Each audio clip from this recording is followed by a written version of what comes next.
বাংলাদেশে ছাত্রলীগের নেতারা যারা গুলি চালিয়েছে, যারা অত্যাচার করেছে স্টুডেন্টের উপরে, তাদেরকে সাবধান করছি। যতগুলো বাংলাদেশের পুলিশ গুলি চালিয়ে নিরীহ ছাত্রদিকে হত্যা করেছে, তাদেরকে বলবো তোমরা কি অবস্থায় থাকবে আল্লাহ হিসাব নেবে। বাংলাদেশের স্টুডেন্ট হকের উপরে দাঁড়িয়ে আছে।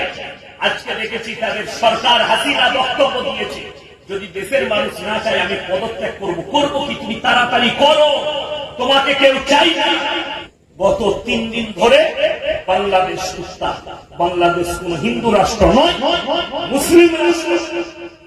উত্তাল চলছে। 25টা ছাত্র শহীদ হয়ে গেছে। কেন? সেখানে স্টুডেন্টরা রাস্তায় নেমেছে। হাসিনার মতো হারামের আওলাদ তাদের উপরে বুলডোজার চালাচ্ছে, পুলিশ দিয়ে গুলি চালিয়ে, স্টুডেন্টের বুকে গুলি চালিয়ে।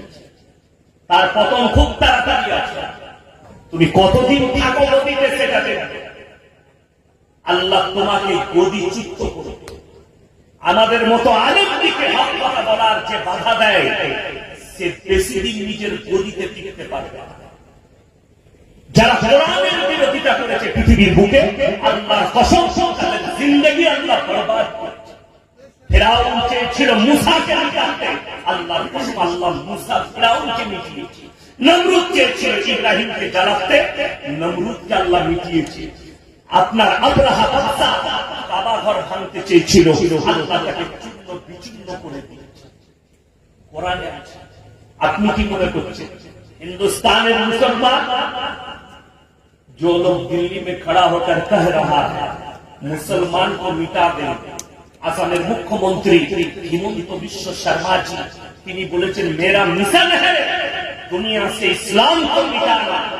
আমি বলেছি তুমি তো দূরের কথা, তোমার 14 পুরুষ যদি আরো জন্ম নেয়, আমার আল্লাহ কোরআনে ওয়াদা করেছে বলেন তাজিদ বিসুন্নাতিল্লাহি তাবদীলা, কিয়ামত পর্যন্ত আমার বিধানের একটা জের জবরকে পরিবর্তন করার ক্ষমতা পৃথিবীর কোনো শক্তির নাই। জোরে বলুন সুবহানাল্লাহ।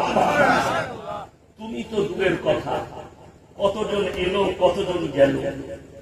রাসূল আকরাম সাল্লাল্লাহু আলাইহি ওয়াসাল্লাম যেদিন থেকে কলমা দাউদ দিতে লেগেছে, কোরআন শোনাবো আপনাদের। এই বেঈমান কাফেরদের কোরআন দরকার আছে, আপনারাও শুনে রাখবেন।